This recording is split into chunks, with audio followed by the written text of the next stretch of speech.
Let's talk singing. So welcome Louise Phelan. How are you doing? Really great, Con. Thanks a lot for having me.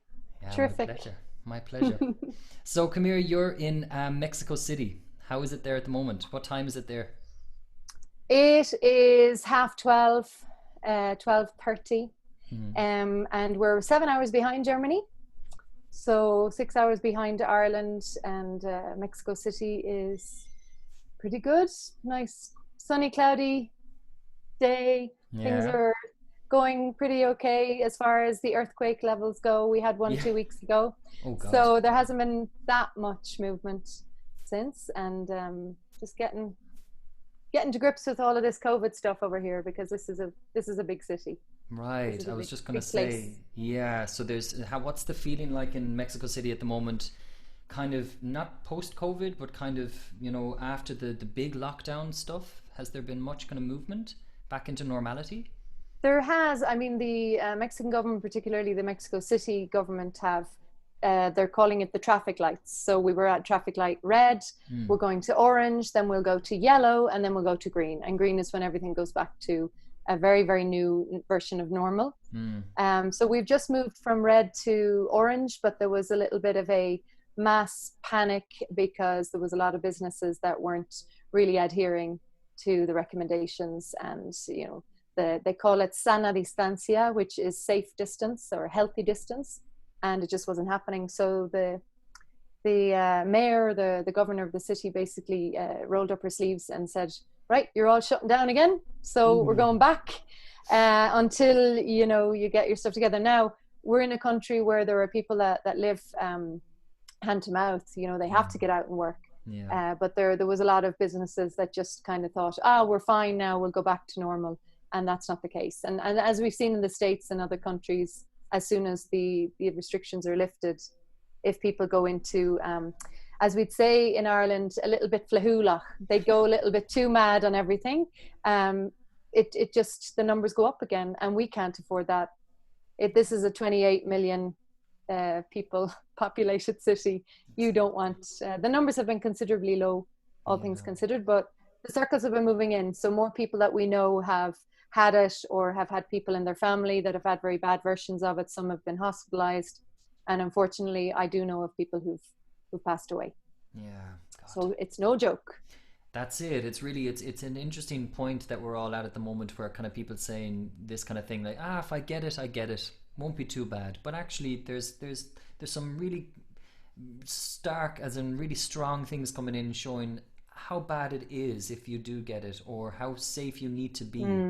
Really how cautious you need to be. I don't think anyone that has it liked it. No, exactly. Yeah. Taking care to not get it is the preferred option. Right. But people will get it, and it can be just like a tiny droplet, and you took all of the precautions, and something in your surrounding, if you live in an apartment building, or if you have to use public transportation to get to work, and you're part of the frontline workers, and it's coming in a lot of different, sizes and shapes. The COVID virus, for some people, affects them in gastroenteritis, and some people have other organ issues, particularly respiratory. Some people have lost their taste and their smell. Others have just an enormous lengthy time of lethargy. So that's been interesting as well with singers, people who have had it. I had a couple of students that have had it and have said that, finding support again, and thankfully, being a singer, there's certain things that you can do, like you were talking about not so long ago, straw singing, working the support and working out, activating certain pressure points, and pushing the air to work in a stream way, and activating the intercostal diaphragmatic method of movement in those muscles, and all of that structure that can help to activate it. And we have that contact, let's say that we have some of that conscious awareness, so that and then there's other people actors and singers that didn't do so well with it, and really, really struggled. So it's anybody's guess as to when this is all going to be over, but it has been a learning curve, definitely. And so with work. Yeah, and this is and this is life. maybe kind of, yeah, where we can bring it into, because you kind of talked there about having students and talking now, bringing in some singers. So what do you do there in Mexico City? You want to tell us all? I know what you do, but maybe the people that are watching and listening don't. Well, I moved here in May of 2010 officially. I came for a bit of an extended visit at the end of 2009 into January of 2010 to just get a feel for the city and see if it was feeling right. And then by the end of 2010, I had started teaching the Alexander technique at the National Youth Orchestra.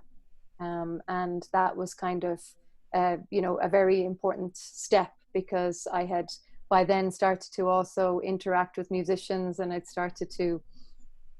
I went to Oaxaca, another state of Mexico, and I started to interact with some, orchestra directors. I met some jazz musicians there. So I'm both a singer and an Alexander teacher, and I do a little bit of coaching. I wouldn't say I'm a singing teacher. That's not really what I consider myself to be.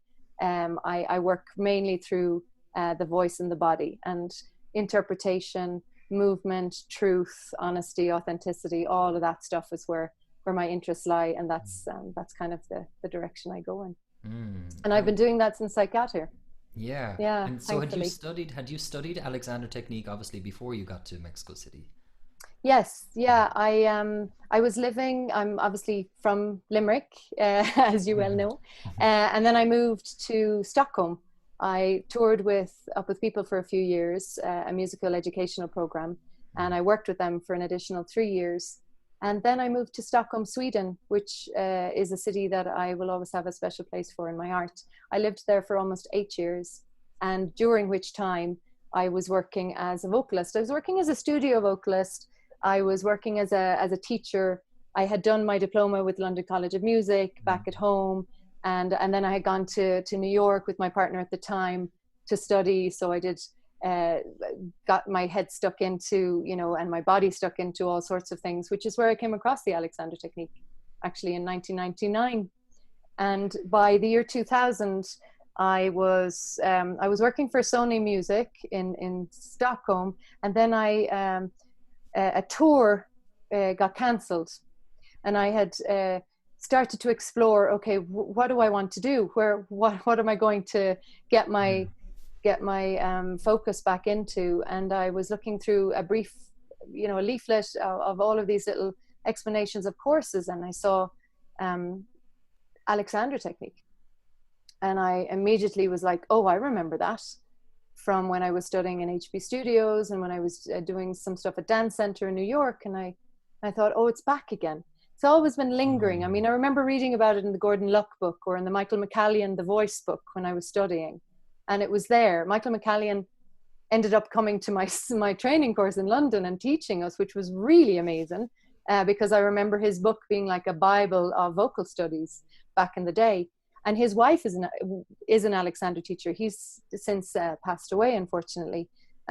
So I picked the phone up and called Stephen and Barbara Hallmark, who were teachers at the time. She's from Sweden and he's from the UK.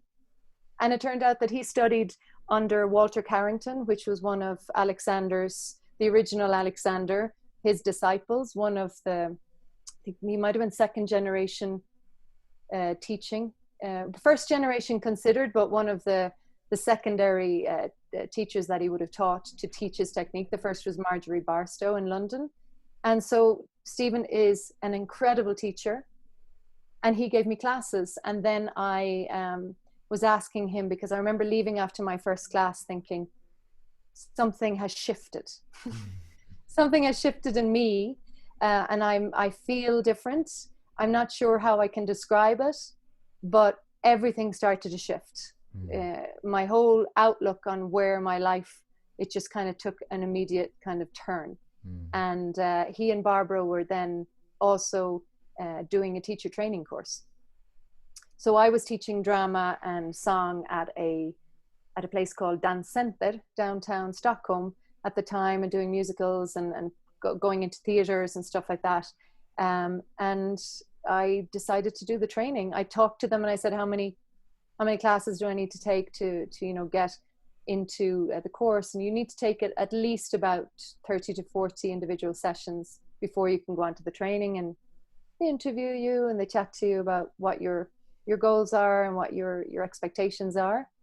And by the middle of 2000 or the end of 2000, I began my teacher training, September 2000.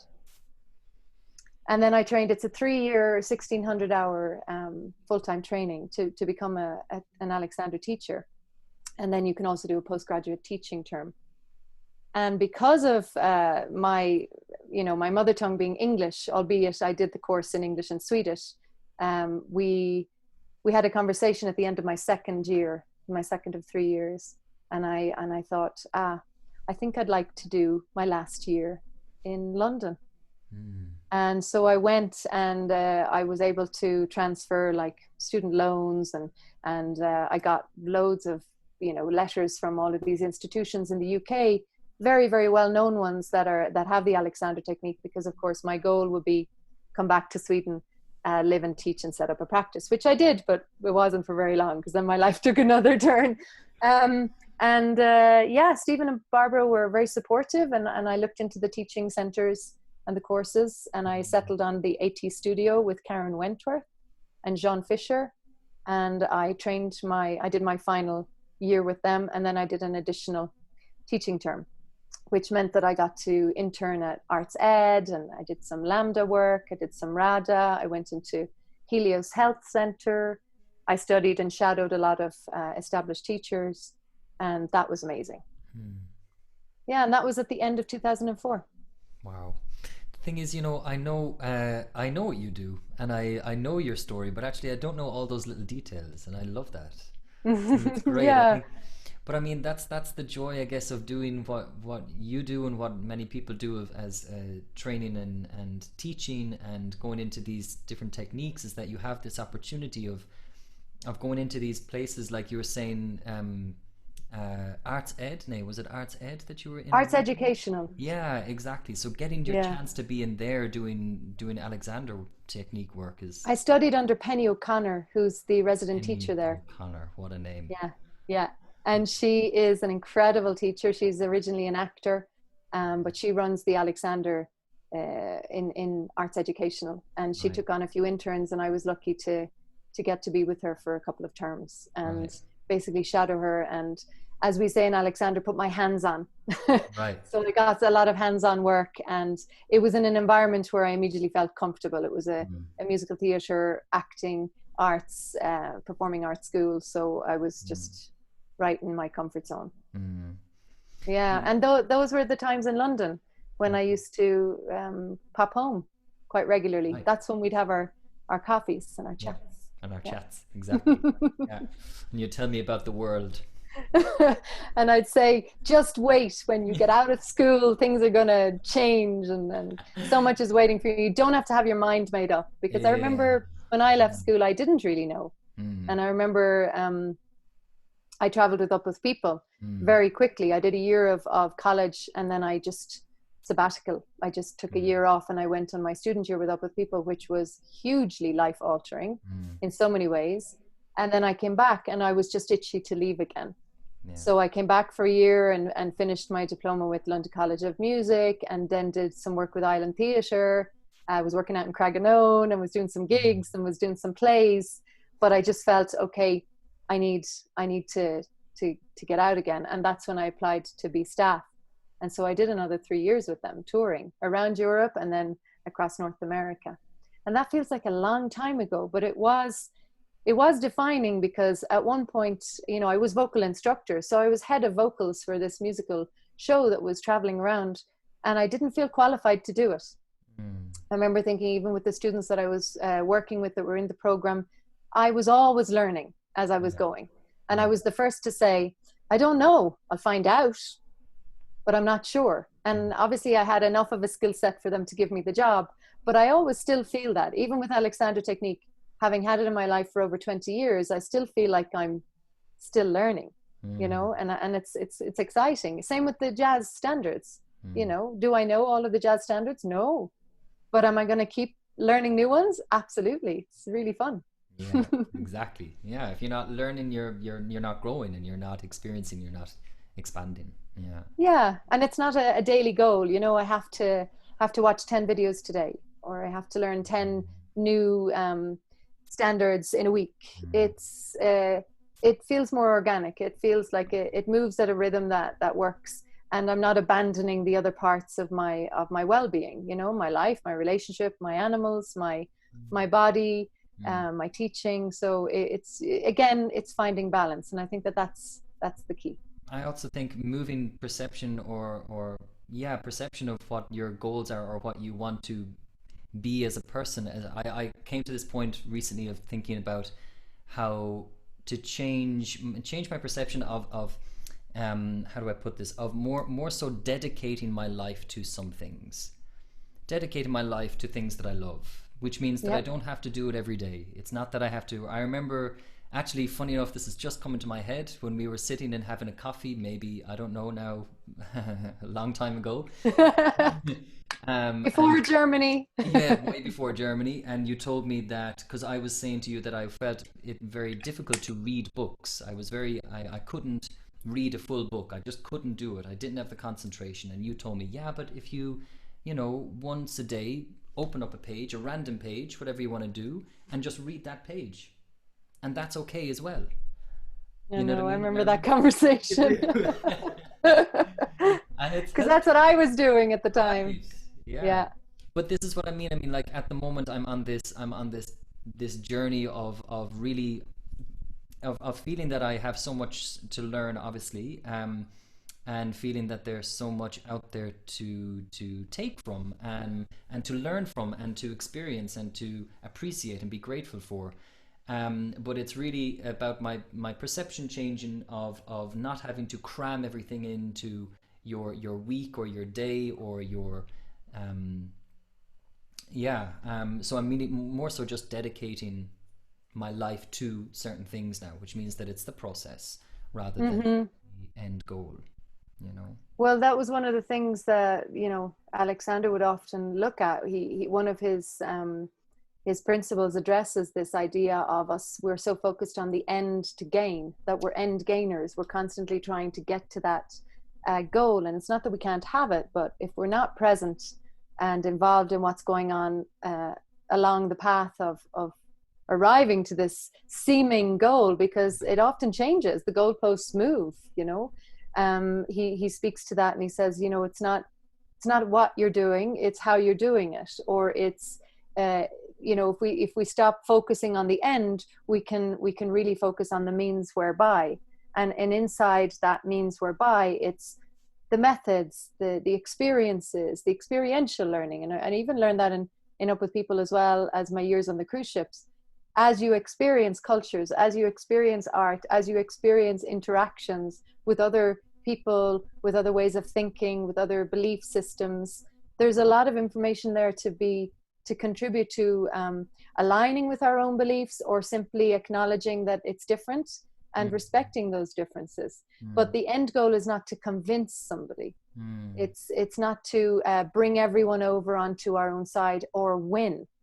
Right. It's about understanding that we're all in this for some reason on our own path, Yeah. and it's nice to sometimes converge and to have these little conversations that we would have had, where obviously at times very memorable for you, at times very, very memorable for me, and then we just kind of went our separate ways. We always would come back to the family, or we'd come back home and bump into each other. But those moments will have, like, we had a conversation about jazz once, or I remember you telling me about this concert that we did for the MS Society, and I think I knew that there was something bigger about that concert, and I didn't really know that it wasn't just about what it was going to do to earn all of this money for the MS Society in Limerick, but that it was about my own process, and about the conversations, and about the interactions, and about the learning.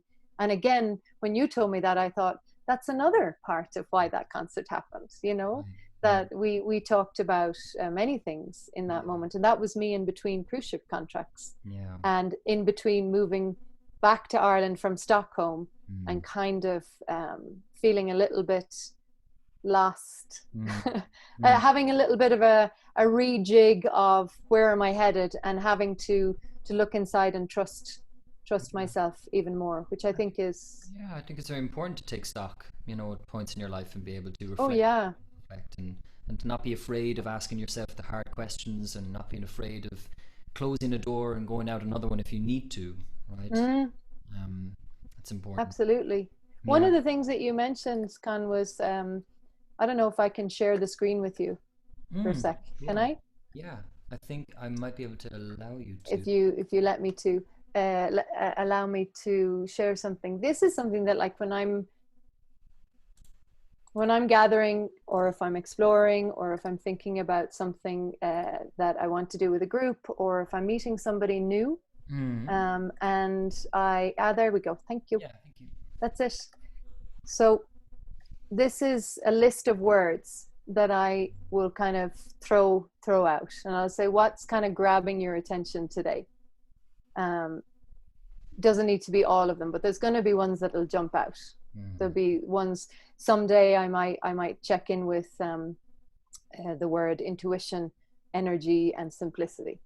When it comes to my singing, when it comes to me as a performer, or as a teacher, as a human being, all of which are the same person, incidentally. They're not a separate entity to each other. And so we check in with that, and then we'll base the class on where that person is. Like, remember you were asking me, so what is it that you might do as a first class with a singer, you know, an example class? I mean, my experiences with the technique, and because I am a singer and a performer, it'll come from that angle when I'm working with a singer or a performer. So normally I'm working with singers or musicians.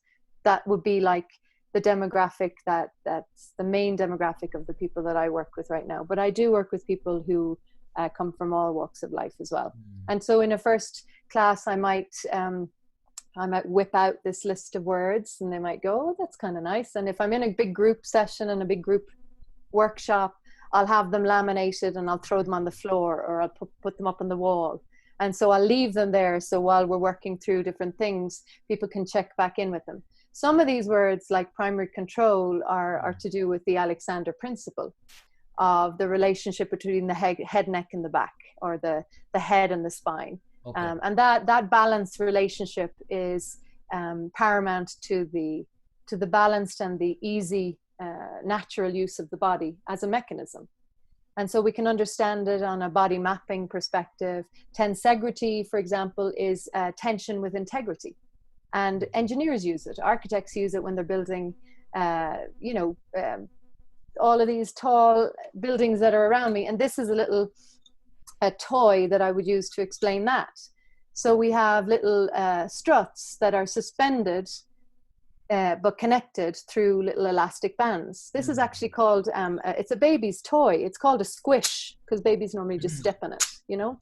Yeah. But if you think of all of this compression down, what is it I need to do in order for it to return to its natural state? I need to let go.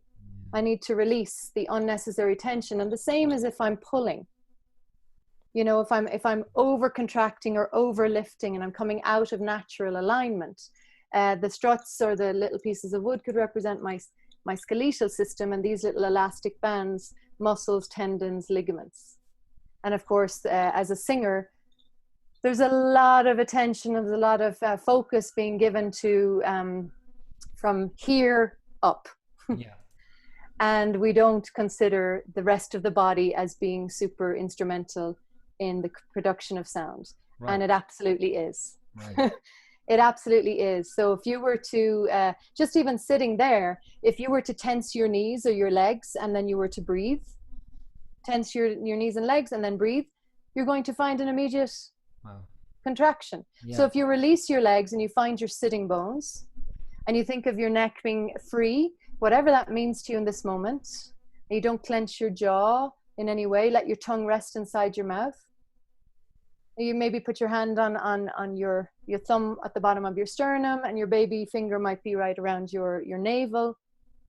And just have a listen in to your natural breath. Mm-hmm. So you're not doing breathing, you're allowing. So breath does itself. It's a subconscious system of the body. And as singers, there's moments where we overfocus on it, in my opinion.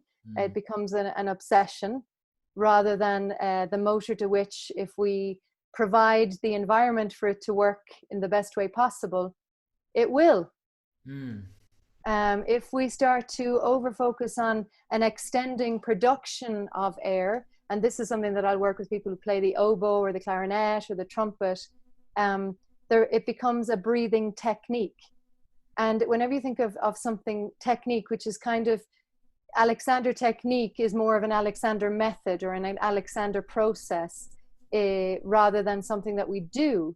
It's something that we want to allow for. We want to re-educate the body as a whole instrument, mechanism, system, so that we understand its workings, maybe on a superficial basic level, but that we, as singers, we often don't spend a lot of time checking in with, where is my larynx? What is actually going on when I tense my abdominal muscles or I drop my head? My head weighs 5 or 6 kilos, you know? And if you see the spine back there, it's sitting on top of this spine structure. And so that relationship, when it moves forward and back, is going to immediately impact the groups of muscles, because if it falls back, I will fall back unless I tense. Yeah. And what happens is a lot of singers consider, let's say, head, they think of all of this structure, whereas our head is from the jaw. The jaw is a separate entity. When we're thinking of head, we're thinking of cranium into here. And then this jaw is like, if you ever find a skull in ancient times and paleontologists, it's hardly ever there. Right. It's a separate thing. So we think when we want to open the mouth, we need to throw the head back to open it. Whereas opening the mouth is simply just dropping the jaw. Yeah. So if I do this to open my mouth, it's because I'm holding some tension here, or I've gotten into the unconscious habit of it. But that, on a structural level, means that the head and the weight of those 5-6 kilos is compounding down. And if you put your hand on your larynx and you throw your head back, or if you throw it really down low, okay? So when you're pushing your chin into your chest, you'll notice that the larynx goes up. And when you push your head back up and you do what I consider like sometimes the opera singer posture, where does the larynx go? It depresses, it goes down. And that's how Alexander found out about his technique, because he was a Shakespearean orator in Australia. What's an orator? Lost. An orator is somebody who does oration. So to be or not to be, they do all of the, they talk through Shakespeare. They do it in an oration method rather than a play acting. He would have also done it in a play structure. An orator is somebody who would do speeches or monologues, soliloquies. So he would have done like the famous Hamlet soliloquy, which begins with "to be or not to be," which is a very interesting one, because I think that is a big question about us, whether we're in the moment or we're out of the moment, you know. And if I'm out of the moment, my whole body system, because of what my thinking is doing, it starts to disconnect with current moment. So there's a lot of interesting studies going on now with Alexander technique and neurologists about this connection. But back in the day, this was an actor, lost his voice and went into mild panic because it was his bread and butter. So when you're not able to do what you want to do, and you don't really know why, but you're realizing that the symptom right now is that he had lost his voice and that he was gasping for breath. So if you do any kind of an out of alignment posture, which isn't just physical, incidentally, posture is very connected to our thoughts and our thinking and our psychology and our emotional state. Our posture will reflect all of that. Whereas we tend to think of the word posture as a position. And it's not a position. It's a physical state of being that is constantly in movement, whether it's micro movements, but it's reacting to its environment. And we want a healthy posture, well, then we're looking for something natural to us. So Alexander realized that this head, neck, back thing was very important. It always fascinates me in singing class when a singer has an epiphany moment of when they release the release this tension, and how easier it is to sing, and how much more enjoyable it is. Even just this simple thing of when they going up for a note and they pull back, and then I kind of say, look at all this tension that you have, even not knowing any stuff about Alexander technique, just knowing about, you know, proper posture and also this tension that we have in our throats. The eureka moments for some students are really fascinating, and I enjoy them a lot. Absolutely. Yeah. Absolutely. And I think I think, you know, as a teacher, the Alexander technique, you don't necessarily need to become, let's say, a teacher of the Alexander technique, but the Alexander technique principles are a huge influencer and a game changer. Yeah. For us to be aware of how our body works. Like Barbara Conable wrote a book called Body Mapping. She's an Alexander technique teacher, but Body Mapping is a book that's in a lot of courses nowadays. It's a book that's used as a piece of literature that is a fallback. Like if you look at any kind of human anatomy and you start to think, okay, when I begin to play the piano or the guitar, I don't know what a fret is. I know it's a string, but we don't necessarily know the bridge or what these, you know, these keys mean or what they're called. But we start to get involved in knowing what our musical instrument and all the bits and bobs and what they do. But with our body, we don't. Right. Exactly. So we study the musical instrument because it's outside of us, and we can lock it up and put it in a bag and put it in the corner or hang it on our wall, as the case may be. But when you're interacting with your own body, and this is where, as a singer, our voice lives inside our body, our whole vocal instrument, breathing instrument, and everything that we think translates in one way or another into a physical tension, whether it's helpful or unhelpful. And if we start to investigate, which is what Alexander did, he started to go back into understanding it from, first of all, a very basic perspective, going, well, I'm noticing, because he went to a doctor, the doctor gave him some medication, maybe some inflammatory things that would relax the vocal cords. And that's treating the symptom, but that's not treating the cause. So we can get fast food versions of our solutions.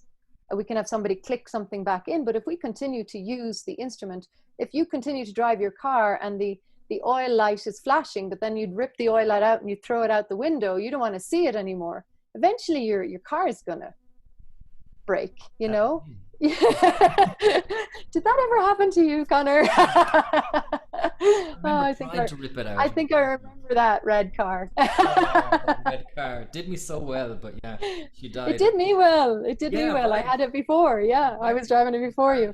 Right, and Mom had it as well. Sue had it as well. Yeah. That's it. And so if we think of our body mechanism, which Alexander then started to get mirrors and notice things, because he went back to his Shakespeare acting, and he fell into the same habit because he wasn't conscious of what he was doing. And so one of his famous sayings is, if you stop doing the wrong thing, the right thing will do itself. You know, and in Alexander, we often talk about get out of your own way. You know, we complicate things too much. We think about singing and music sometimes too intellectually, too mechanically. But once we establish muscle memory, once we establish things that are flowing and connected, and we remember that at the end of the day as a singer, what are we singing to communicate, to transmit, to interact? You know, and if I'm completely in my own process, technically, I'm not transmitting much of anything. I may be impressive by my skill set, but I'm not expressive. And so I sometimes bring, and those two words are in that list too, you know, do I wish to impress or do I wish to express? And if I'm truly expressing, will I, by virtue of connecting into what it is, I'll impress, but that's not my end game. Right. You know, and Alexander found that mechanically the body system was based, and we can go back to Darwin and Dart and Aldous Huxley and people who've investigated this stuff on an evolutionary level, that we have 4 limbs for the most part. Those of us who are lucky enough to have all of our limbs, we have 2 arms and 2 legs. When we came from water to land, there started to be this structure. But when we're born inside the uterus of our mother, the first thing that calcifies and that grows on a bone skeletal level is your spine. your head and your spine, you know. And so with Barbara Conable's work, which she went on after having studied the Alexander technique, and she felt a big part of how our voice or how our movements or how our interactions or how our life in general hits walls or enters into problems is because we have a very debauched sense of what our body map is. We haven't an accurate idea of where things are, like a body GPS, if you will, like where my directions are going, where things are, where I'm located, like a sequence of just understanding where different things are. Sometimes I'll say to people, well, where's your spine? And they'll literally just go from here to here, Right. you know, and it goes all the way down to the coccyx and all the way up to the top of your atlanto-occipital joint, which is where your cranium connects with your spine. And if you put your fingers here in front of your ear and you nod, that's you moving the atlanto-occipital joint, Right. you know. And so you have those 5-6 kilos, and the minute it goes back, all of those muscles, two of them which you probably work with a lot with your singers, the sternocleidomastoid, these two muscles contract, and so we then end up with contraction. Yeah. And so the things inside in this little toy, let's call them the organs or the breathing, are now compromised. They can't do their work the way they naturally would with ease and freedom. So even though we're still breathing, we're still alive, we're still able to sing or play the musical instrument, we're doing it in a compromised way. Yeah. And not a free way. And so if we're spending more energy trying to just get the bare minimum of air, we have a lot of energy that we've wasted in that area that we could focus on. Well, who am I? What's this moment about? Am I happy? Am I enjoying this? You know, what's going on here? And we lose that connection. And there's a lot of, I guess there's a lot of myths about that. And there's a lot of what's now happening, and at least I find with your generation, obviously I'm a generation older, and when I'm working with students, mostly actors, singers, opera and other genres, as well as musicians, is that there is an old school of thought and then there's a new school of thought. And as far as education goes, and when we're on our creative and curious pursuits of informing ourselves, I think that it's also just as important as a student to have a sense of responsibility and also have a sense of, okay, that feels like it makes sense, and build on intuitive learning, understanding, experiential learning, and not just intellectually, or because this person who apparently has a big reputation has told me to do this thing, I'm going to just repeat like a monkey what they've told me to do. And I think that that's a great responsibility as a teacher. And I feel very passionate about that because I find sometimes the intentions are good. And so if a student comes to me and goes, yeah, but my teacher told me to do this. And I said, well, what was his or her intention? Oh, but they want the sound to be freer. I said, let's focus on that then. Because maybe the means whereby in that way were not fully understood or navigated. So let's go back to a place of, where's your neutral right now? Right. How are we sitting? We're sitting in a neutral place. I'm in Mexico, you're in Germany. We're talking about something from the past, from the future, but we can also think about it right now. And when we engage with right now, our whole nervous, neuromuscular system connects with space, time, moment, and it expands because it's curious about that. Whereas if I'm thinking of the past, I end up contracting. Or if I think too much far into the future, I also contract, but in another kind of a suck the air out of the room way, you know? And these are things that are often tendencies in singers, and they're not necessarily critiques. They're just observations to see and explore if indeed they're helpful to us in the greater scheme of what we hope to accomplish. And I'll say that to singers too, you know, what do you want? Why do you sing? Make a choice. Oh, you know, somebody say, you mean I can choose? You absolutely can. You absolutely can. You're born with good posture. That's right. You know, but people sometimes think, was I born with good posture? Or, oh, this is because I had this thing in my family, or like there's a lot of myths that posture is a position. And if we think of the word position, we often think of something that's fixed and rigid. What's the perfect position for singing?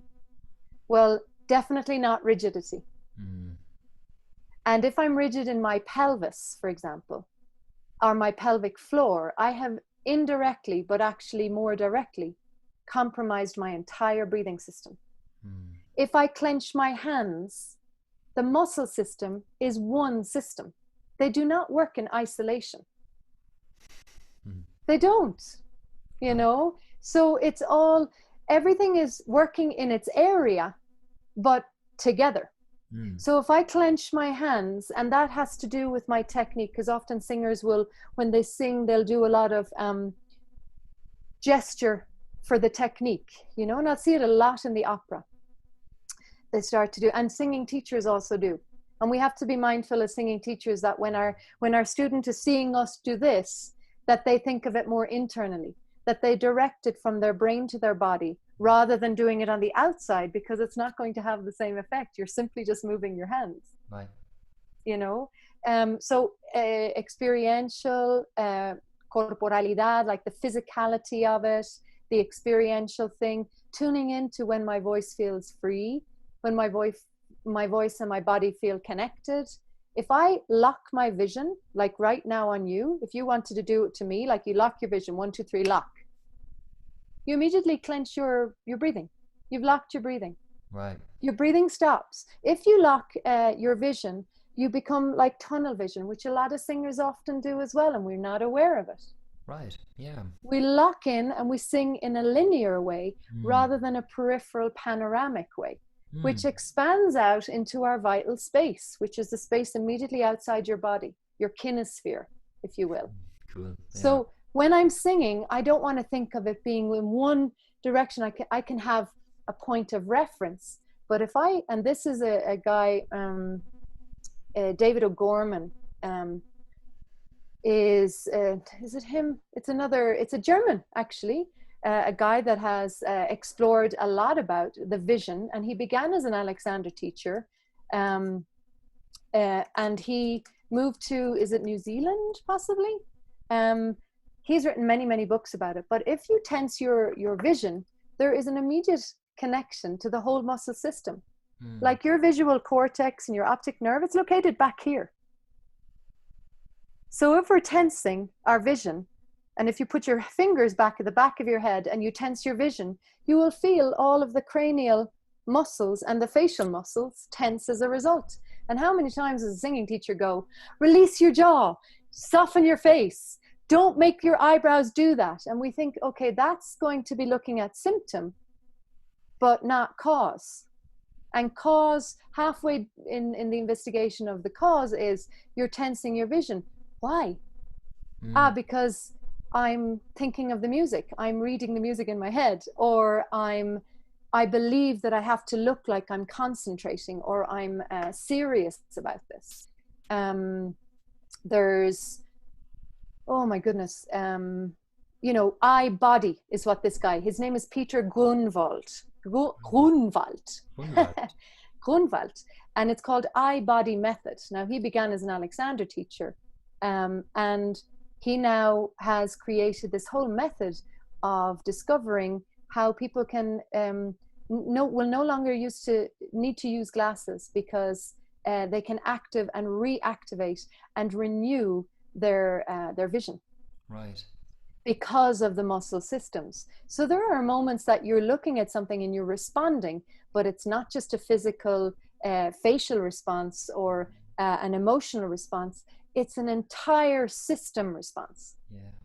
You know, so if we have a microphone in front of us, it's a hard stimulus. You know, it's something that people consider, wow, you know, people who don't necessarily work with microphones a lot will think the minute I pick up a microphone, you know, hands start to tremble. And what I'm getting, we often go to the microphone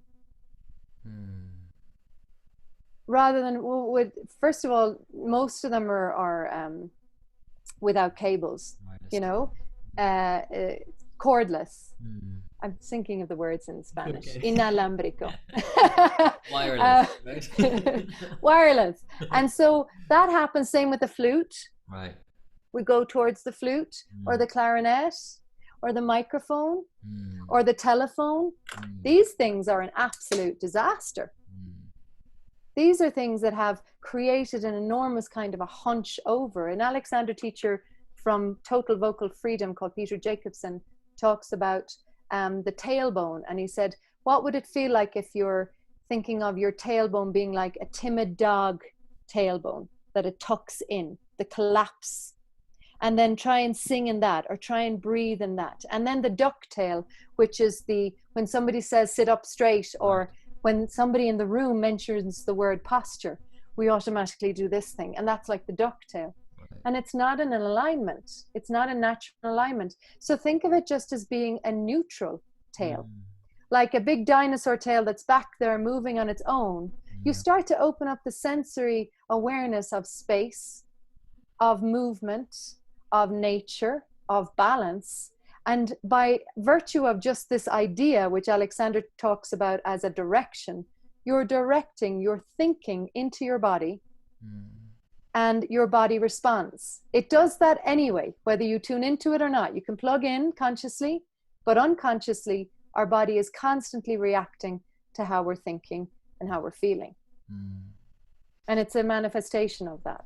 And is there a way are there tips or a way that you can give that we can find our neutral posture or our neutral position, in a sense of a daily thing that we can do that can maybe align us without having to necessarily go to an Alexander? Not that I want to take any work away from Alexander technique teachers, but more so maybe something that we can maybe be more conscious of during the day. I think in general, an increased awareness of self is very informing. A curiosity, particularly of moments when we find ourselves locking, and our breath is very informing. If we're ever holding our breath, these moments of excess tension, because of course tension in the body is required. Without tension, we're not living. So it's what we don't want, and it gets a lot of bad publicity, the word tension. We need tension. What we don't need is excess tension. Unnecessary tension. We need the tension that's required for the activity at hand. We can do something called constructive rest, which is lying down with your face facing the ceiling or the sky, with a little book behind your head, so that you're aligning this head, neck, and back relationship. Because if you don't have a book, you're going to do that thing where you depress your larynx. So when you're lying on the floor, we put something underneath the head in order to increase freedom and somewhat lengthening, because a lot of people live like this now. With a lot of, so the muscles then become habitually more contracted and tense, and they become comfortable in that. Like constructive rest is with the knees bent, the feet on the floor, and basically you can rest your hands on your tummy, or you can put them out, preferably resting the arms so that you can feel that the shoulder blades are in contact with the floor. But there's no pushing or doing. It's just simply resting and allowing the body to connect with gravity. And in that moment, the body responds to gravity and the muscles start to undo. 15-20 minutes a day. In that position, you can do some easy humming, you can do some light vocalization, you can do some visualization, which is an incredibly useful tool as an artist, where we can think into a moment, or proceed with a series of thoughts of our technique or activity or our performance that's coming up, and we can actively generate on a brain neurological level, we can practically duplicate the experience.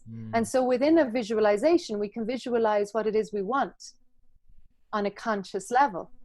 And then that will have much more of a chance of manifesting, because we've set ourselves up for it. What happens is that we also sometimes visualize unconsciously. Actually, we do it quite a lot. And we also visualize failure, which we then manifest, and we wonder, you know, or we say, I knew it wasn't going to work. Well, we set ourselves up for not letting it work. And the body basically gave you what you asked.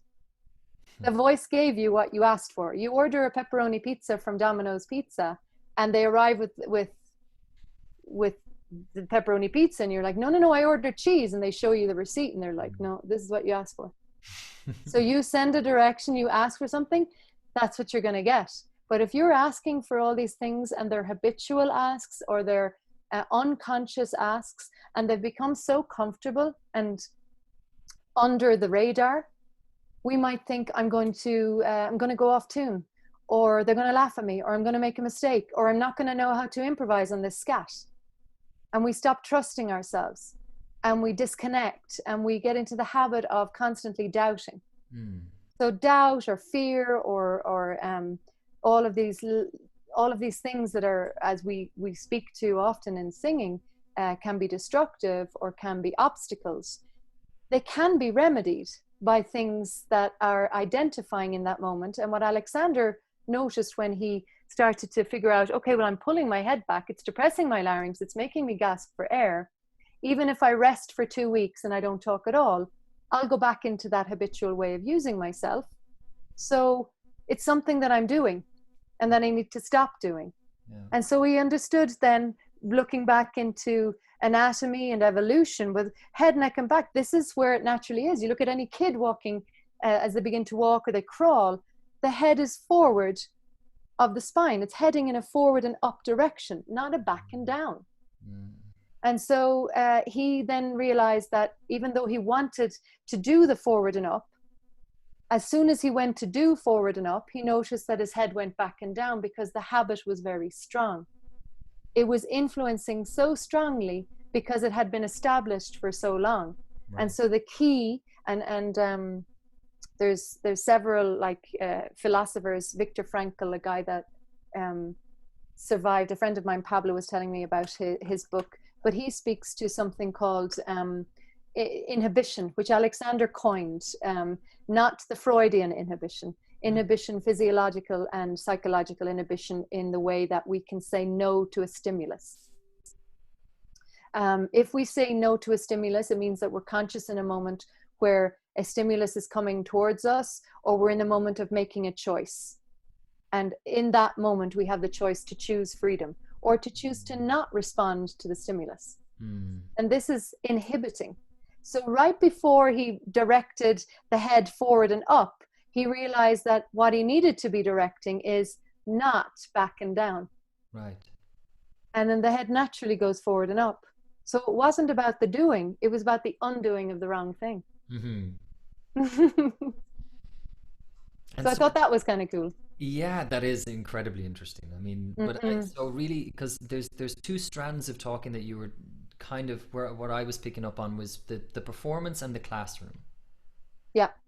So this is maybe something that I think that is quite important to touch on, because I'm not sure what your time is like now, Lou. You might tell me when you want to, because I'm okay for now, but we can you take the lead on this. Okay. Yeah. So what I was thinking was that the fact of the matter is that we're trying to get back to a neutral position. We're trying to get back to a neutral feeling of something that is natural, something that is already within us, that we are manifesting from thoughts and ways, and habitually, as you said, that might be manifesting in ways that are inhibiting the natural process of the voice, or of feeling. And so I guess really what's interesting is that you need to, this is something that needs to be, because in singing class and in vocal training, vocal coaching, we're really trying to get to the sound that you want. We're trying to get to the for you to understand the mechanisms of when you're going to get up there and belt, you need to feel that resonant spot of a certain place, and there's all these kind of mechanisms and buzzwords and Muskelgedächtnis, muscle functioning memory. Muscle memory that we train as singers. But I guess, and then we kind of say, okay, you're trained as a singer, now go on and perform, have fun. Well, this is the thing. I mean, how many of us, if a singer comes in for a class, right, they come in and they go, I really want to work, I've been told I have a lot of tension in my jaw, right? Yeah. And somebody recommended the Alexander technique. Yes, vocal singers, vocal teachers. I mean, I don't know if you know of the work of Janice Chapman. This is a very interesting book called Singing and Teaching Singing, a holistic approach to classical singing. I know it's going to be backwards on the screen there, but I actually just came across it yesterday, but yeah. Yeah, okay.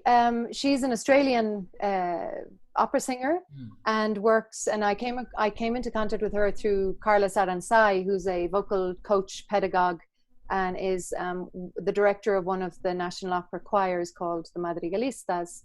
He works with her pedagogy. He's from Spain originally, but he's been working in the Royal Opera House in London program for years, and he comes over to Mexico. Very well respected, an incredibly knowledgeable person. And we met backstage in the Opera House here when my students were performing in Carmen. And they said, "Oh, Maestro, this is our Alexander technique teacher." And he kind of went, "What?" And that was our moment, because he didn't know there was Alexander technique in Mexico. Of course, he was very familiar with it, given that it's very present in the UK. Right. It's a tool that Jana speaks to as well, because we forget that it's our entire body that is singing. So yes, understanding, informing, a student can be very enthusiastic about new information.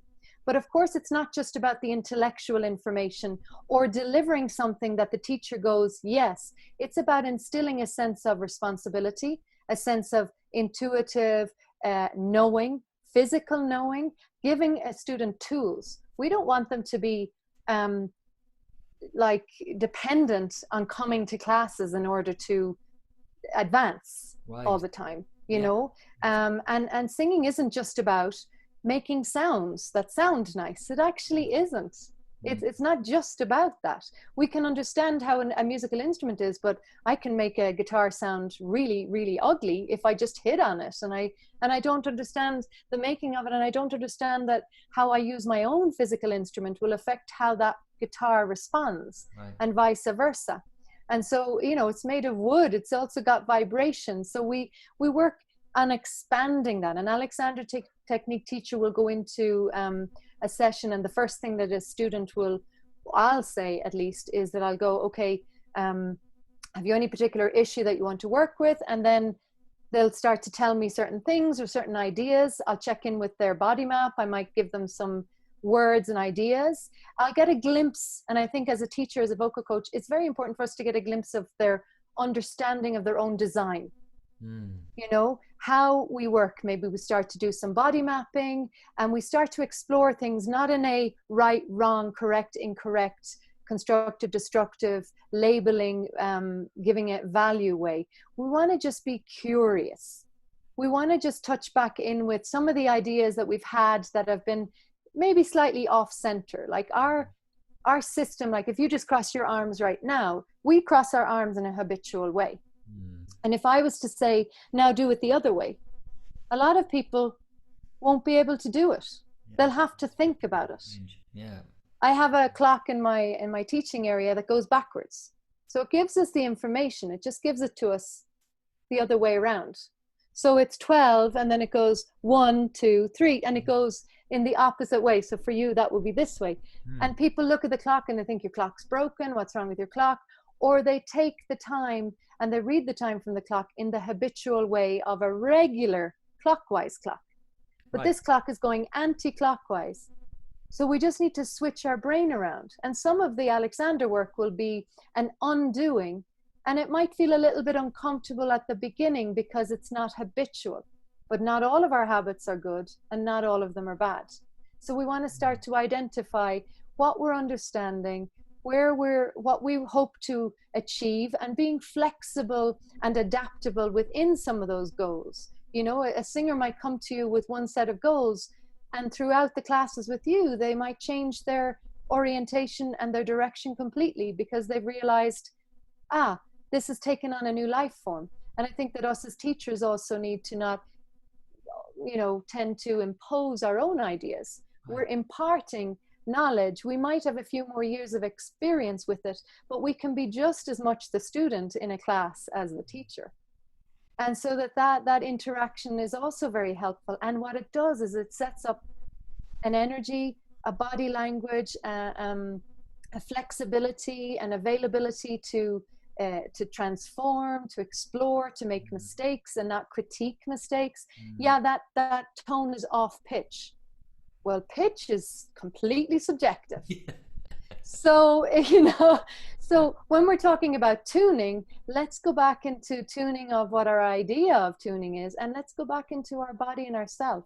Right. And so sometimes if we have a clearer idea of where things are coming from and why we wish to express them, some of that tuning stuff will fix itself. Right. And it's not magical. It's because we're not over pushing, or we're not overdoing, or we're not trying to think of it as a purely superficial experience, like two-dimensionally. Yeah. You know, that's why I think going back into lyric, or going back into moment or presence, and going into not just actorally, but also emotionally, psychologically, some of our ideas of ourself, some of our emotions about certain things. Some things are trapped on a tension level in the body that are going to, as you say, inhibit in the way that we're referring to it, putting an obstacle. And so movement, keeping things moving, keeping the class dynamic moving, being sensitive and aware and intuitive with what your student is looking for and what you think, and then having a little moment of dancing back and forth between those two things, doing things that bring a sense of calm and tranquility, pushing with love, tough love push, and then coming back and having little reflection. How was that? We're not wrapping them up with cotton wool either, but we are giving them a sense of ownership, a sense of responsibility, so that it's not about, oh, I'm the singer I am today because of this one person. You know, and that teachers also bring down their ego of, well, I've changed your life, so thanks to me, you are who you are. That there's just, you know, there's a lovely humility available to the process, that we're a privilege. It's a privilege to be a part of. And I see that with Carlos Aransai. He has so much information and he's so open to learn. You know, Alexander Technique goes along with all of these different methods of coaching, old and new school, and finds solutions. It doesn't focus in on problems. It finds movement. It finds freedom. It checks in with the individual. It checks in with some of the ideas that we have that might have been taking us in a direction. And when we acknowledge and we identify what that direction might be, sound-wise, hopes and dreams-wise, music-wise, we might start to come back to center. And you mentioned it earlier, neutral or natural. And that we practice that. That can be a great practice of being in the moment. Constructive rest is helpful, being aware of the fact that I'm chopping the onion and I'm not trying to murder the onion before dinner, and I'm not clenching my jaw. This is the same jaw that you use to sing. So if you spend 1 hour or 2 hours a day singing, or you have classes and coaching sessions, but the other 22 hours of the day, you're clenching your jaw, that's not fair. You know, so if we can start to think of being kinder to ourselves, tuning in, listening, and not think of it as it being something that's foo-foo la-la, you know, it's, oh yeah, you're being all precious about it. No, it's my God-given right to feel imbalance. It's my human right to feel that when I'm expressing music and when I'm inside a moment, that I don't give limit powers.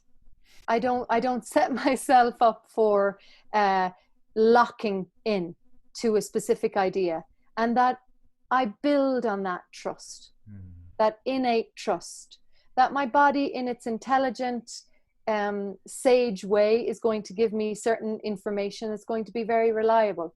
Sometimes it's going to give me information that's not so reliable. And sometimes I might have somebody that comes in and thinks, you know, they're in balance and they have a shoulder up. And then we do a little bit of release work, and now their proprioception of their body tells them that their shoulder is doing this because this has felt comfortable for so long. So there are times that we have to step out of our comfort zone, and it's okay. It's okay to feel a little bit uncomfortable as we explore something, as long as there's no danger. And Alexander Technique is never going to be dangerous. It's building on redirecting, re-educating your neuromuscular system, finding natural, finding things like, we use the word in English, and I don't know if it exists in German, I know it does not exist in Spanish, poise. That there's a poise, the poise of the head on top of the spine. If I'm singing and I'm out of alignment or poise, I have immediately compromised the freedom of my breath. And that breath is the one that's going through my body to vibrate and move and phonate my vocal cords. Whereas if I'm in a truthful place, if I have practiced and I'm aligned with my body, and when I sing, I'm available for movement. I think that word's really, really important. When I'm singing, I don't lock in. You know, I disconnect when I lock. Yeah. So if I'm available, even if it's just micro movements inside, but I'm curious about moment, I'm curious about what it is I'm connecting with lyrically, musically, interpretively, but I'm available for movement, all of my muscles expand. All of my muscles and my joints and my ligaments and my tendons start to be active. Energy, blood flow, oxygen starts to move in a different way. And this will, of course, inform my vocal production. And it'll be a lot nicer. And I guess it's this, I just looked up the word there, Selbstsicherheit oder Gelassenheit, this poise word in German. I guess maybe Katja might tell me later if it's correct or not. But I think that's, I'm just going to turn on my light here, get a bit of light. Yeah, I think that's really important, is because in reading the book, the Complete Fitness, or the Complete Vocal Fitness. Claudia Friedlander. Yeah, right. And I just got into the second chapter, I guess, yesterday. And the first chapter, what she talks about, and what I took from it is this kind of thing of, you know, people looking at, let's say, Freddie Mercury, or let's say some of the big performers who do all these tensing things and does the thing like that and does the head like this, but it's all coming from a place of intent. It's all coming from a place of a natural movement. And if it makes sense and it's connected. Exactly, because he's connected to that movement. But if you're wanting to reenact that movement, it might not be coming from that place of authenticity, because you're not Freddie Mercury. Right, exactly. And I think that's also part of it. But this is also the thing of this is what I find is with singing classes is that sometimes that half an hour in the week is the only half an hour in the week that this person has to really focus and really relax and really do something that they love to do. There's people there and that has value. Exactly. And so I guess, as you said, and as so many other guests have said, and people that I've been talking to, it's all about asking questions, allowing it to be a flowing conversation, of not imposing any ideas on people or handing down techniques and phrases and words that we've been given from the classical world, I guess, for so long, that we now kind of say, oh, this is what it is. But actually kind of finding maybe there's another type of phrase, another type of word that the student thinks of. That maybe actually, not just even words. Right, exactly. Yeah. It can go into the complete, exactly, not even words, yeah. Our experiential, and asking people, what do you think of this word? Right. You know, this word posture when you're singing, what's your, where are you at with that? And some of them might go, and they start to, okay, well, this is very informing. So there's your idea of something is creating a physical manifestation of that. Right. And what do you reckon if we investigate to see how that might play out while you're singing? Right. And then what do you think about if we identify it further as to being helpful or not helpful, and in what way it might be not helpful? And how can we undo something that's become habitual and just an idea of something that we started to, we bought. It was sold to us and it was an idea. And things, we can be very impressed by lots of fancy language. And even Claudia Friedlander at times will say that, on top of many, many singers. In fact, there's a really cool book called Advice from the Stage, and it's called The Master Singers. And some of the singers are talking about, they're classical, most of them are classical opera singers, but you know, they talk to a lot of the different moments of, well, you know, we have to really trust, we have to at some point surrender, you know, and getting our students and instilling this idea, and then creating activities, experiences alongside, guided in a safe, in a happy, in a curious environment. And this is us being, you know, the best pedagogues that we can be in that moment, or coaches, is right there, and having an experience that's valuable, so that we build on things that become trustworthy, and that they're experiences that are as close to natural and easy and free as possible. and that they're not experiences that require actively over tensing or doing way more than is necessary, and identifying ourselves as in, I'll see Freddie Mercury, I'll see Adele, I'll see Sam Smith, I'll see lots of things going on, and I can sit there with my arms crossed and critique them, or I can go, that's what's going on for them right now. You know, and I watch videos back of myself singing, or I watch and I take videos, and I encourage you to have some of your students also record their sessions visually and then watch the recording back with the volume down and just notice what the body's doing. You know, notice what I'm doing in a bodily way as I'm singing. I might notice that when my legs are completely locked. You have a muscle called the psoas that goes from the head of your femur, your thigh bone, all the way up through your pelvis and into your middle back, your thoracic spine. That's connected to your entire breathing system. So if you tense your legs, whether it's because you've dropped your head back and down, and as a result of that lack of balance between primary control, head, neck and back, you have to push your pelvis forward. And as a result of that, you have to lock your legs. Otherwise, you're going to fall. So all of this is going on unconsciously. And it's not about unlock your knees. It's about come back to freedom between the head, neck, and the back. And then the knees and the legs and the arms will do what they need to do because they're an extension. In Spanish, they're called your extremities. You know, they're an extension of you. So as musicians, if I'm playing in a hunched up way on the piano, or if I'm thinking of this alignment and my arms being an extension, because the muscles of your arms go all the way into here and all the way back here. The arm structure does not end here. Right. The whole muscle system, and the same with the voice. It doesn't just, the phonation and the production is not just here or in the resonators in the face. You sing and you vibrate in your big toe. So your whole body is vibrating when you sing, and we want that vibration to be as free and as authentic and as, you know, without obstacle as possible. So these are the things to get our students excited about, curious about, and explore at the rhythm that makes sense for them. And even if it's just half an hour, 1 hour a week, I'll say that to my students. I say, now you have things that you can explore all week, when you're walking the dog, when you're washing the dishes, when you're chopping the onion, when you're brushing your teeth, how you interact to stimuli, other people, conversations. You're going to start to observe things, try not to be judgmental, but just observe, be curious. And then notice as you observe other people and you're having experiences with them, notice how your own nervous system and neuromuscular system is responding to those things too.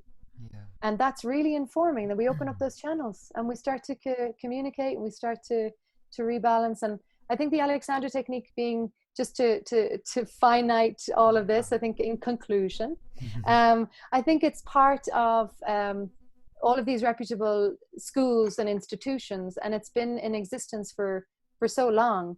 And it's an intricate part of so many creative arts programs, and even more so in rehabilitation centers as well as well-being, because it's about coming back to ourselves, coming back to balance in whatever activity that you're doing. And knowing that we're not just singing when we're making phonation through our vocal cords, that the mere intention of singing, our whole body activates. Pavarotti says that. He says, you think you can breathe and you can think and visualize, and then once you are inside that possibility, your whole body is active and it's engaged. And that's quite powerful as well, because the man had some incredible things happen, and we can be inspired by that. And we can also learn by the moments where he wasn't happy and it did affect his voice. And there were changes in his physical body language, and there were choices that he made based on his own health issues, and we can learn from that without critiquing it or judging it.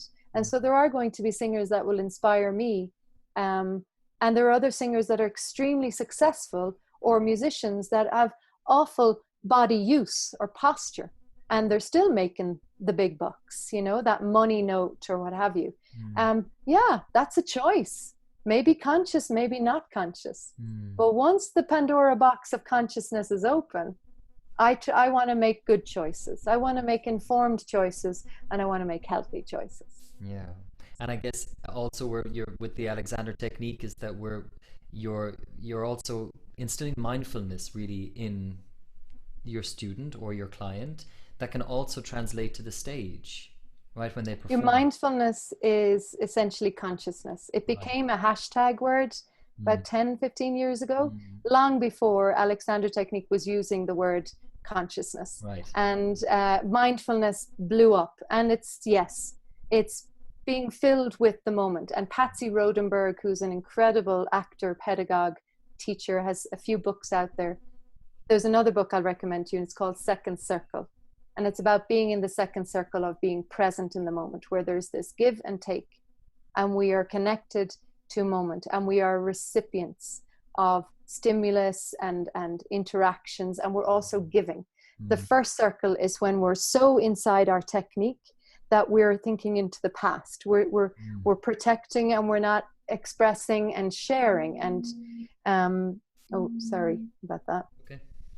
That's the water people, to see if I want some water delivered, because we get our water delivered here in Mexico. Yes, then. Yeah, definitely. Yeah, send us in a couple of gallons. Yeah. And then she talks about the third circle, which is this outwardly, imposter-like physical language, and it does translate into the voice. And sometimes we're singing at somebody rather than with them or sharing. You can look at something, but you really see it. You can hear something, but are you really listening to it? And those experiences, how can I see with my ears and listen with my eyes? How can I be curious about activating all of my senses so that I feel connected? I feel in the moment. And that's such a generous, beautiful place to be in. And I know that you have it because I've seen you perform. And those are the things that when we teach, we want to teach from personal experience, not just something that we read in a book or somebody told us was really good and we didn't explore ourselves. Because a student will buy a lot of stuff that we give them, and it's an incredibly important responsibility level as a vocal. And pedagogy is simply that. It's instilling a sense of curiosity and ownership and responsibility, and being very mindful as a teacher that we know how far to push, and that a student at the end of a class leaves either with new information or corroborating what they've already learned, and having new experiences inside something and expanding their knowledge, but that they don't leave a class feeling like they didn't do well, or feeling shut down, or feeling like they've so much to learn that they're not going to ever advance. Right. All of us remembering the first lesson that we had, the first time we went in for a singing lesson, the first time we had an Alexander class. I remember it. I remember feeling new. Everything was new, and everything was the best thing that my teacher did in that moment, Stephen, when he had his hand on and he said, "Yeah, that's about right. All right there, that's enough. Okay, so," and it was just all this kind of thing. And I went, "What are you talking about?" I didn't really understand where he was going with it, but what was happening was that he was simply listening. And then he was listening to what my body was saying. And then he was giving me some very easy, soft directions. And then he was hearing how the body system was responding and how I was the wheels were churning on an intellectual level, because of course we're very intellectual about things. We want to understand them. But then subconsciously, there was a whole lot going on, and he was helping me tune into that. And so we talk about it on levels where we use the word intuition. And I think being an intuitive, mindful, caring, connected singer, or integrated singer, taking into account all of those things, that's what I hope for, that's what I explore, that's what I try and practice, that I continue learning about, and that's what I hope to instill in my students. So I work with a lot of singers, and it can be them singing a scale or an aria or a song, or I have some people that have come to me that are in La Voz Mexico right now, the Voice Mexico, people that are pop singers, people who are musicians, and they'll all come in with their own different set of stuff. So we identify what is it that your understanding is of yourself in this moment. What is it you kind of think you might be hoping for during this? And are you open to explore stepping out of your, what has been defined as your comfort zone right now? Right. And I think the first step is that idea of, yeah, I'll have a go. And if there's an I'll have a go, we're off to a great start. Yeah, exactly. There's a path at least. Yeah. Yeah. So I guess, Lou, the last thing that I want to ask is, all of this sounds incredible, and this is the kind of stuff that is so important to me as a learner of how to be the most efficient and best and not best, but efficient coach or singing teacher I can be, taken in from many different aspects of Alexander technique and this voice science thing, vocal health, and being aware of the anatomy of the voice, and also aware of the mechanics and the acoustics and stuff. But what's great, what the question is now is that we're moving into a time of maybe all of this being online.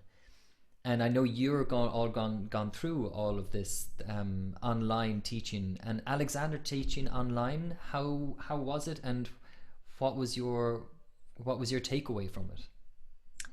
A learning curve, because of course normally in a one-to-one session or in a group session, but particularly the Alexander technique has always been expressed in a way that the best way to learn, to apply, to work through how the technique is one-on-one with a qualified teacher. And the teacher will put hands on, and sometimes it's referred to as gentle guiding. If you use the word manipulation, it can be perceived to be a fixing, and it's not that at all. The hand might be on the back of the neck, and so if a singer is singing, it might be directing. Of course, an Alexander teacher spends a lot of time on their own body use, because as soon as you come in contact with somebody physically, even with a distance, even through Zoom, your body language, your energy, your self-awareness is transmitting something. Right. So if we're mindful of how we use ourselves, how we express ourselves, then we can, in a constructive and a helpful way, we can have a little bit more of an influence on how it's perceived and understood. Okay. You know, and so that has been a really interesting thing on the virtual level, because at first it was very daunting. At first it was kind of like, oh my goodness, I have to come up with all sorts of different dynamics, and what if they don't get it? You know, the doubt sets in, and a little bit of the working with people who've had the one-on-one sessions and thinking they have a base. You know, most of my virtual sessions have been with people who have had previous experience, or a little bit of a dip in, or have heard about it from somebody and have explored it on some small level. But I do have some absolute beginners. And it's been interesting because you build on the own singer's awareness. So they work through it in a different way, maybe at a different tempo. But justifyingly, it becomes a very empowering experience, because they're not thinking only when your hand is on does this work. Right. So it's been very humbling as well to, you know, to kind of go, well, there's a lot that's available to us through this medium. There's a ton of information online. There's a ton of Zooms and seminars and conferences. If you just put into Google Alexander Technique voice or Alexander Technique singer, there will be a slew of different links and websites, Total Vocal Freedom being one of them, alexandertechnique.com being another source of, it's kind of like a platform where they send you to different places. Okay. There's lots of PDFs. The best way to learn Alexander Technique is to learn it from a qualified teacher. Right. You can be inspired by it. You can certainly say, you know, I'll have my students, I'll work with maybe, you know, the straw, and we'll approach straw singing and straw vocalization or phonation from an Alexander perspective. You know, so that we're doing straw, and I've seen videos of straw singing where people are doing this. Yeah. And of course that negates a lot of what you hope to achieve. And it makes the releasing and the lovely massaging of the vocal cords a lot more arduous, because you're out of alignment. Right. And when I'm doing it, that I lock my vision. try not to lack your vision. Do your straw and be in the room. How about walking? How about not standing in a position, so that it's not an isolated thing, that we connect it to the whole experience, and it's a much more I suppose vivacious, full body person experience, so that it's not just one thing. Balloons, I use balloons for vibration, for space, for sound, not just extend your breathing capacity. Oftentimes people don't have as much air available to them because there's a physiological block. Right. And that physiological block is coming either consciously or unconsciously from your mind and your brain and your thoughts, or an emotional experience. So we can tap into a whole lot of things, and the possibilities are endless. So I implore everybody who's studying voice, who's teaching voice, to dip into the Alexander work. Even if you don't go ahead and become an Alexander teacher, have a few sessions or have conversations or do some exchanges. There's a load of Alexander teachers in Germany. There's a ton of Alexander teachers that will work on everyday activities such as sitting, standing, lying down, lifting. They'll work with musicians, they'll work with singers, actors, directors. They'll work with people who have MS, Parkinson's, muscular dystrophy. They'll work with people who are going through all sorts of rehabilitation after surgeries, back surgery, neurological, body, brain stuff. There's a whole load of stuff that it's dipping into. And it's incredible. So find the teacher that best suits your needs. And you know, sometimes you might have to test it out, you know, just like your favorite dentist or your favorite hairdresser. They all have the same skill set and they all base themselves on the same principles, but how they deliver and how they communicate it. You want to vibe, you know, we speak about that all the time. You want to vibe and feel that it's a place of learning, and same with vocal teachers. Don't just settle on one vocal teacher or a singing teacher or vocal coach and get locked in. Try a few and find the person that is working for you and you're also working for them. And so as a team, you can learn and grow together. Yeah. I love it. I'm just listening to all those kind of resources, things that you were talking about. I'm going to put them all in the description of the video, just to make it easy for people to go and find these kind of things. And also everything that you've been saying, I'm going to be putting descriptions all down in the description, or links and references down in the description from the video. And yeah, I mean, I guess the last thing that I want to ask, after all of that incredible information and time that you've given me, thank you. No, a pleasure. Thanks for listening. I do tend to go on. Well, you know what? I do tend to listen. So I could just be there for the next 5 hours and just go and poke you and prod you and ask you. It's a symbiotic, good relationship. Yes. So the last thing, I guess, and I'm asking everyone, because it's just a nice thing, I guess, for people to watch and learn from pros about warm-ups and things that you go to as a singer and a performer yourself, a jazz singer, and what's your kind of like just your routine to kind of get you in the mood, get you in the zone, and also just make sure that your voice is going to perform at the best capacity as possible? Well, I suppose I'd address that immediately and think of it not as a separate entity. So it's not my voice, it's me. Right. So how I am.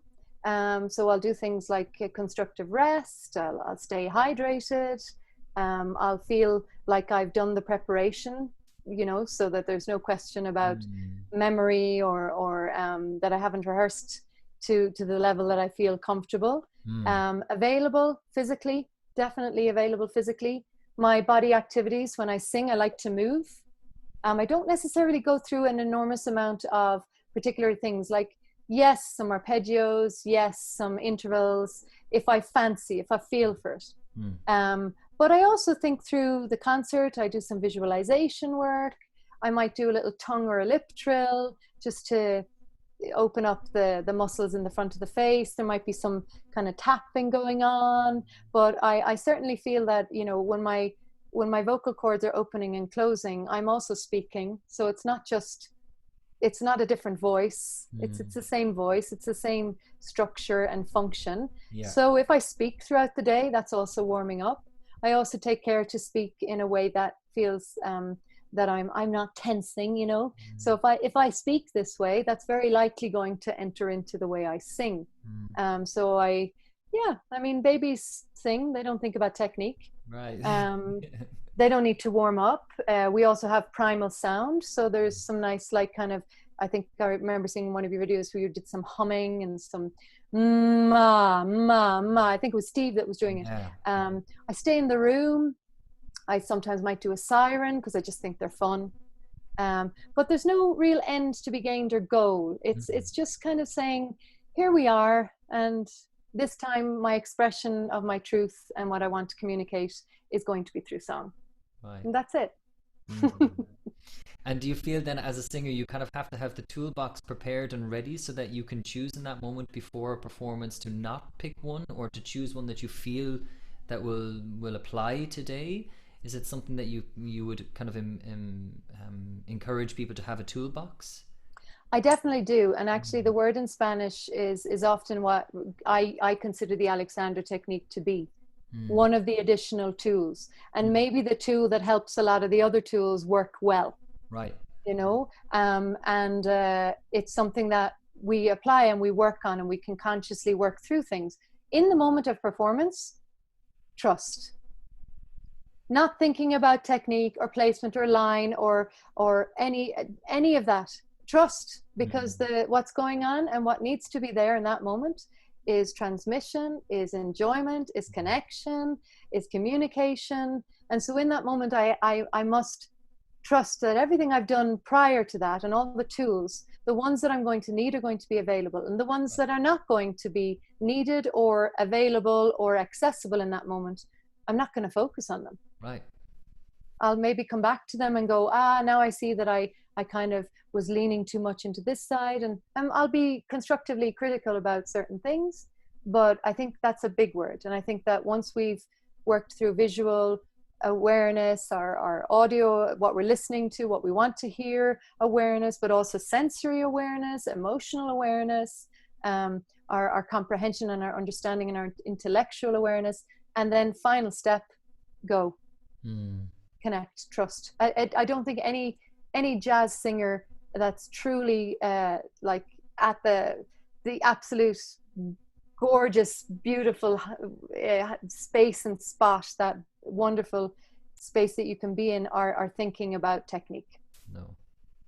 And so that bridge to gap between when we're teaching a singer technique, that we always want to come back with, okay, how is it feeling? Now just have a go and don't think about it too much. Don't overanalyze it. Don't complicate it. Right. You know, because we can get locked into the technique, and it can become very too structured and too rigid.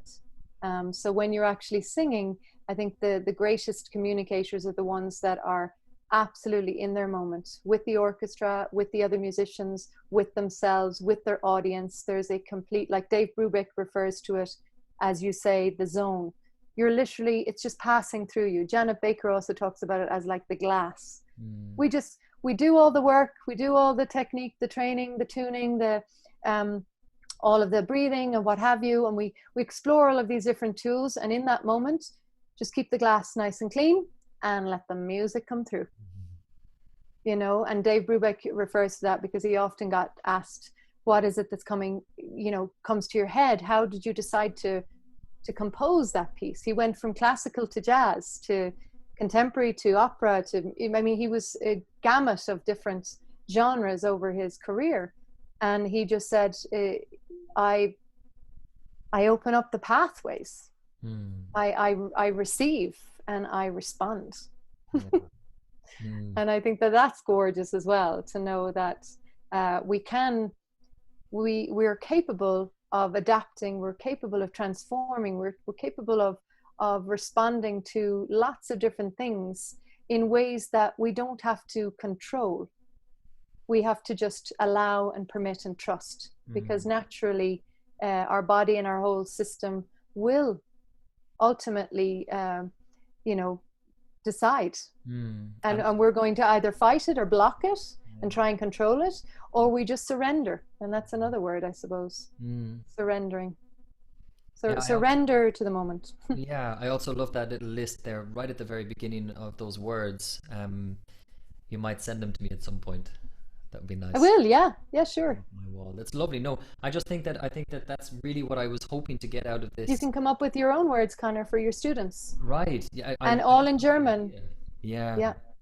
And it's a nice kind of a little bit of a structure, because lots of people will come in and they'll go, you know, what are we doing? And singing teachers will think, oh, well, then we'll go straight into a, you know, 1 3 5 3 1 arpeggio. We'll just go, right. Do mi so mi so mi do, and we just get locked into what the customer wants, instead of going, how are you today? Right. How's your voice doing? How's your body doing? Yeah. How was the week? And I know you probably do that, and I know that that's probably contributing to why your students then relax, not collapse. They undo some of this nervous anticipatory, am I going to succeed or fail tension, and on all of these, you know, hopes and dreams for this moment. And it's just about now. Yeah. And so much is possible in now. Yeah. And that's really all we have. Absolutely. Yeah. Mm-hmm. Can we just I don't know if you can even see me anymore. It's gone really dark here in Germany. Oh yeah, it's nighttime in Germany. Yeah, well, it's now, it's 10:09 here now. And Katia is crikey. going to be coming in the door any minute. She's just coming in from Borg. She's doing Spanish. Actually, she's teaching Spanish, and she's She does speak Spanish. That's right. And so she's teaching it out in a vocational school, I guess, or like an adult education, further education school. Brilliant. Yeah. Say hello. I will. And she was saying that she was so annoyed that she wouldn't have been here just to even pop her head in and say hello to you. I think we have to do this, not just about singing. I think we have to do this with, exactly. with a little bit more regularity. Exactly. Absolutely. Great, Louise. Thank you so much. Thanks to you, Con. I loved it. Yeah. And please feel free to drop me a line if there's anything. Like, we've literally touched the tip of the iceberg on some of what this is, but there's loads of stuff online. And there's loads of exploratory stuff that you can do as a singer, as a teacher, and staying open and curious is the best thing that we can do and establish, like the Conor Ryan technique. Do you know what I mean? That it becomes the thing that resonates with you, and that will begin to hopefully resonate with your students. And that's all we really can do, right? I guess so. Yeah. All we can do. Yeah. Keep it real. Keep it real. I was just going to say, let's leave it on that beautiful note, and there you go. And there I go. Thank you, Lou. I have classes. I'm going to let you go as well. Oh, Conor, thanks so much. And sorry it was so long. I know I yacked on for a long time. Please. I thoroughly enjoyed it. Yeah, and you can see it the minute you start speaking about it. That's what that's why you're infectious to listen to, because just the passion that you have and just the way you're able to express it, the understanding you have, also the connection that you've had. Like, it's not that you've read all this and not tried it yourself. You've all tried these things yourself, and I think that's so important also as singing teachers as well, having tried the techniques and doing the crazy sounds yourself before you ask your students to do. Absolutely. All right, that's so important. Absolutely. Yeah. Well, you have a good night. Yeah, thank you. You too. And we'll talk to you soon. Yes, I'm looking forward to it. Thanks. Okay. Take care, Con. Bye. Bye. Bye. Auf Wiedersehen. Auf Wiedersehen. Sayonara. Nee, is that sayonara? No. Ciao. Ciao. Adios. Adios.